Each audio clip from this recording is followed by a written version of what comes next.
자, 오늘 비교 분석할 사주 명식은 경진년, 김효월, 을묘일에 태어난 사주 명식이 되겠고요. 자, 여기 있는 같이 볼 사주 2020년 4월 2일 목요일 발생하는 사주가 되겠습니다. 그래서 경자년, 김효월, 을해일이 되겠죠. 그래서 약간 비슷한 점 경금도 같이 있겠고, 그 다음에 묘월에 을목이라고 하는 것 공통점이 되겠습니다. 이것도 여기는 해수는 아니다 하더라도 묘목이 있게 되면 일간도 좀 왕해지겠죠.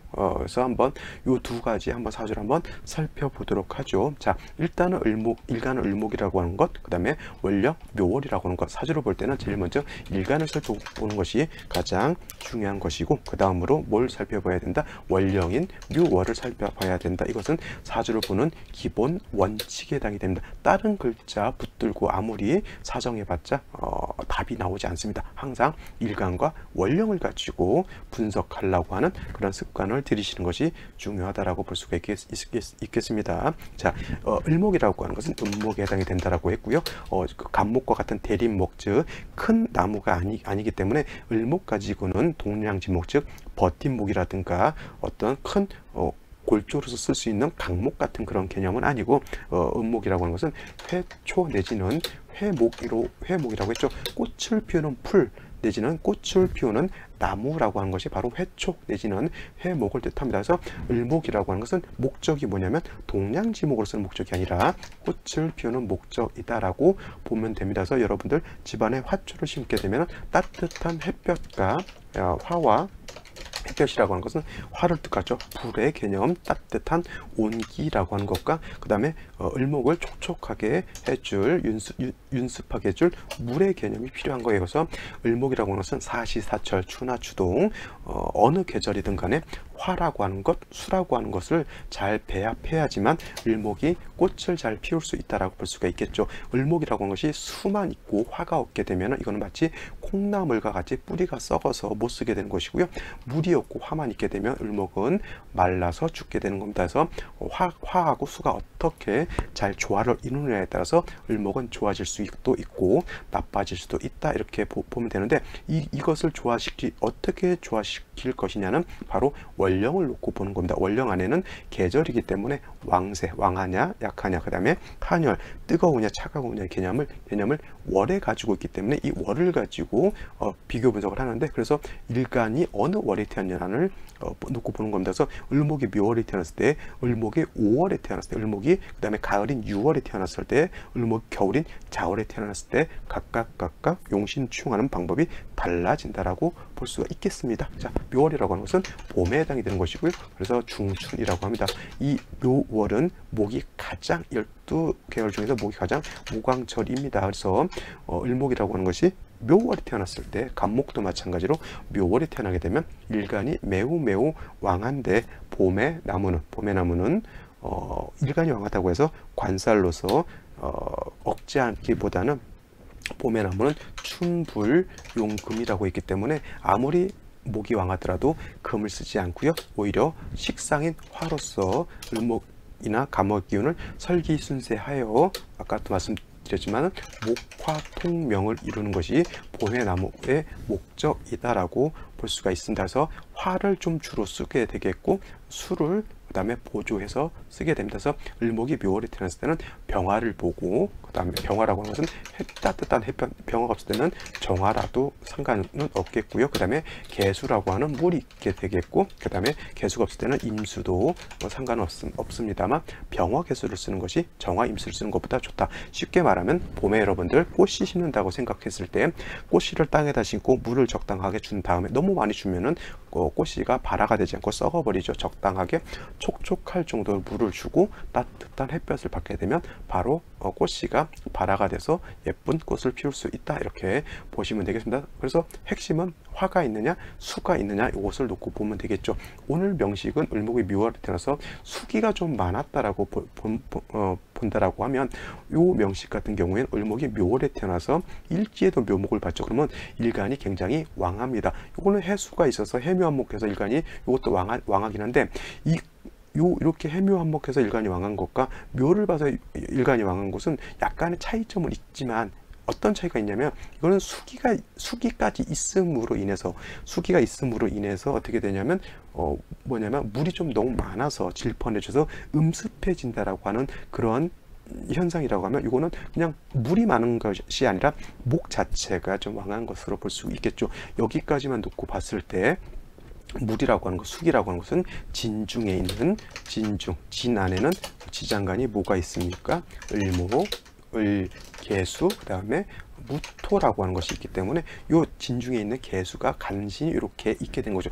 요 정도면 좀 물이 좀 부족한 거로 볼 수가 있어요. 이렇게 두 개가 있는 것은 물이 좀 많고 경금이 생겨주게 되니까 요거는 물이 좀 많은 것으로 볼 수 있는데, 선생님 그러면 진중에 이렇게 개수가 있으니까 경금이 이렇게 도출하게 되면 경금이 진중에 있는 개수를 생하지 않습니까? 이렇게 놓고 보는데 그건 약간 뭐라 그럴까? 억지다 이렇게 생각하고요. 그냥 이 진토라고 하는 것이 금을 생한다라고 놓고 보시는 것이지, 경금이 진중에 있는 개수를 생한다 이런 것은 약간 억지스러운 이론으로 보겠고, 이렇게 되게 되면 경금이 목을 제할 수 있는 단점이 있어요. 이렇게 수가 원국 자체 이렇게 자수, 해수 내지는 개수, 임수가 있게 되면 금은 수를 생하려고 하지만은 이렇게 토의 생조를 받는 기토도 이제 금을 생하려고 하겠죠. 그러면 이 금은 뭐냐면 목을 억제하려고 하는 겁니다. 을목이라고 하는 것은 봄에 아무리 왕하더라도 뭘 쓰지 않는다? 금을 쓰지 않습니다. 그래서 이 금 때문에, 금으로 인해서 을목은 그렇게 좋은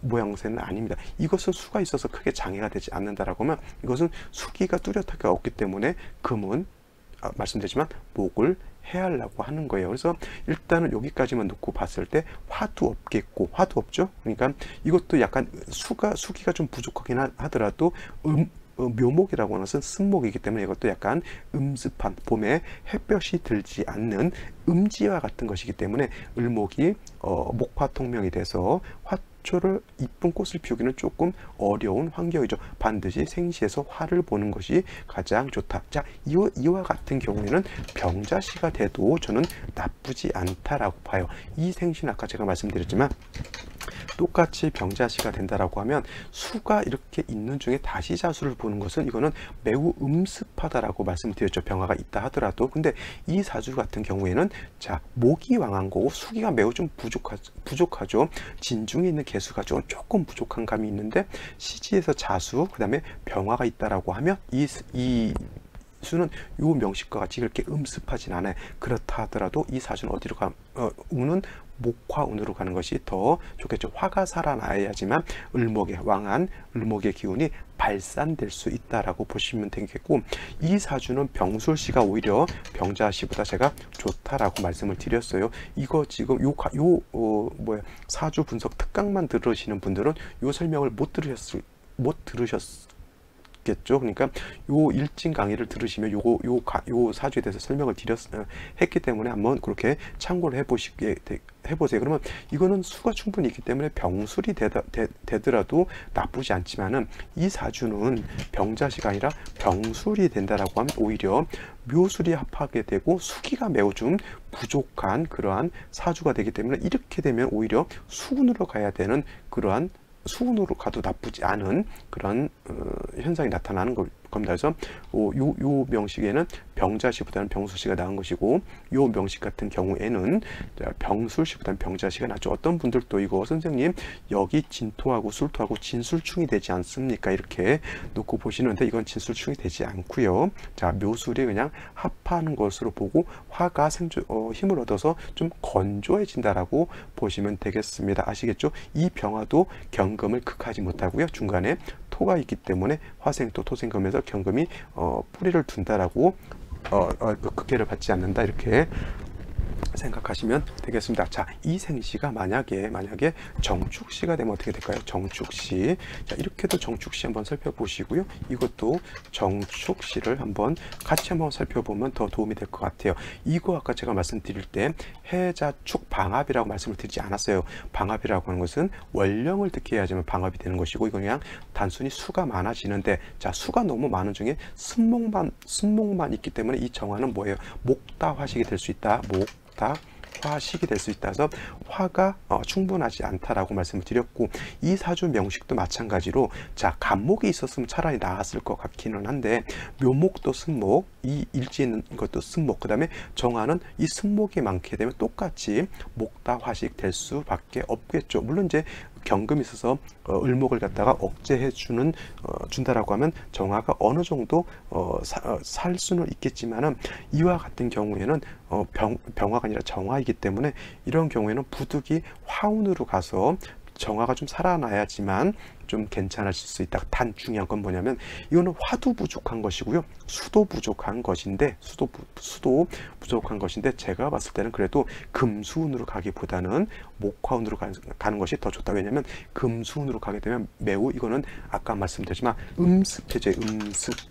음이 너무 강해져서 음농습중한 그런 국세가 됩니다. 그래서 목화운으로 가는 것이 그래도 좀 낫다라고 볼 수가 있겠는데, 이게 여명이다 보니까 초년 무인대운을 빼고 나서는 다 음습한 대운을 만나게 돼요. 물론 이제 갑술대운 정도는 토가 있긴 하지만 이 갑술대운도 술토는 진하고 충을 하죠. 진술충. 그러면 토가 많아지게 되면 사주 국세가 많이 토로 인해서 좀 안 좋아지는 그런 현상이 또 나타나게 되는데, 중요한 것은 수가 많아지게 되는 것이 문제인 거고, 수가 많아지게 되면 원국에 있는 정화는 음농습중하게 돼서 매우 어떠냐면 공력이 병화만큼 공력이 없죠. 물론 이제 병자대운 같은 경우 병화가 투출돼서 온다 하더라도 제가 누누이 말씀드리지만 대운이라고 하는 것은 천간을 중심으로 보는 것이 아니라 지지를 중심으로 놓고 보기 때문에 자수가 오게 되면 자진합하게 되면 수가 살아나죠. 그러면 음습한 사주 국세가 다시 수기가 왕해지게 되면 음습해지죠. 그러다 보면은 매우 을목이라고 하는 것이 좀 온기가 확 있어야 되는데 물만 많게 되면 콩나물 같은 그러한 현상이 나타나게 됩니다. 그 다음에 금은 가게 되면 좋을까요, 나쁠까요? 금은 가게 되면 진유합금도 할 수가 있겠고 유축합금도 할 수 있겠죠. 금이 살아나게 되고, 금이 살아나게 되면 을목의 뿌리인 묘목을 다 충하게 되는 현상이 나타나게 되고, 임신대운도 마찬가지로 임수가 투출하게 되면 임수는 정화를 정임합해서 묶어버리게 되고, 개수는 자칫 정화를 갖다가 극해버리게 되죠. 그러면 운세 자체가 목화운으로 갔을 때는 좋았을 텐데 금수운으로 가면서 매우 한습해지고, 그 다음에 을목 자체가 뿌리가 이게 물이 많게 되면 뿌리가 이게 썩죠. 그래서 매우 안 좋아지죠. 그래서 이 사람이 원국 자체가 좀 수기가 부족할 것 같은데 대운 자체에서 계속 금수운으로 달려 있기 때문에 수기가 이렇게 부족한 사주 아니고요. 그 다음에 이렇게 금운을 왔을 때 을목의 뿌리를 다 상하게 되죠. 그래서 이 사람이 약간 특수 체질이죠. 약간 좀 예민한 체질, 특수 체질로서 약간 고생을 많이 한, 그러니까 몸이 아플 때 약 같은 거를 먹어도 약발이 잘 듣질 않아요. 약발이. 그래서 약 같은 거, 그러니까 몸이 아픈데 약을 못 먹으니까, 약 먹으면 토하고, 그 다음에 약을 먹어도 그 약에 대한 효능을 보지 못하니까 어떻게 되냐면 계속 몸이 시름시름 이렇게 아프죠. 그 다음에 음습해지게 되면은, 그 다음에 몸이 아프게 되면 몸이 붓는 겁니다. 대개 이런 경우 살이 쪘다라고 표현하지만은 이거는 살이 찌는 게 아니라 몸이 안 좋아지니까 몸이 계속 붓게 되죠. 거기다 대고 이게 금이 이렇게 왕해질 때는 진유합금, 유축합금, 그 다음에 화는 깨지게 되니까 금이 왕해짐으로 인해서 목이 다시 상해를 받게 되죠. 금이라고 하는 것은 대장 내지는 폐 같은 것에 해당이 돼요. 그래서 결국은 이 사람 여명인데 계유대운 정도 이렇게 폐도 문제 있지만 일단 대장암 수술을 받았다고 합니다. 원국 자체가 좀 음습해요. 근데 이 음습한 것이 화운을 갔으면 그나마 좀 나았을 텐데 대운 자체가 음습지지로 행하다 보니까 조금 많이 힘들었던 그 다음에 특수 체질과 대장암으로 인해서 좀 고생을 했던 그런 사주가 되겠습니다. 그래서 사주 원국 분석하는 것도 중요하지만 이렇게 대운을 분석하는 것도 매우 중요한 것이고요. 어떤 분들 사주를 간명함에 있어 원국만 놓고 금묘화실이네, 연주가 좋으면 초년이 좋고, 월주가 좋으면 중년이 좋고, 일주가 좋으면 장년이 좋고, 일시주가 좋으면 뭐가 좋아요? 말년이 좋다라는데 그거는 제가 봤을 때는 약간 낭설인 거고요. 항상 대운이 좋아야지만, 대운이 초년이 이렇게 좋으면 초년이 좋은 거고요. 이렇게 좋으면 중년이 좋은 거고, 이렇게 좋으면 장년이 좋은 거고, 이후로 좋은 것은 노년이 좋은 겁니다. 그죠? 근데 이 사주 같은 경우 초년 이때 빼고는 조금 많이 힘들었던 그런 사주 국세가 되는 것이죠. 그래서 좀 사주라고 하는 것은 좀 중화가 잘 이루어져야 되는데, 이러한 경우에는 화기가 좀 부족한 중에 뭐예요? 금수운을 많이 만난 그러한 중화를 이루지 못한 그런 사주가 되는 겁니다. 자, 오늘 여기까지 설명을 드리고요. 저는 내일 또 찾아뵙도록 하겠습니다. 오늘 배운 거 다시 한번 꼭 복습해 보시기 바랍니다. 감사합니다.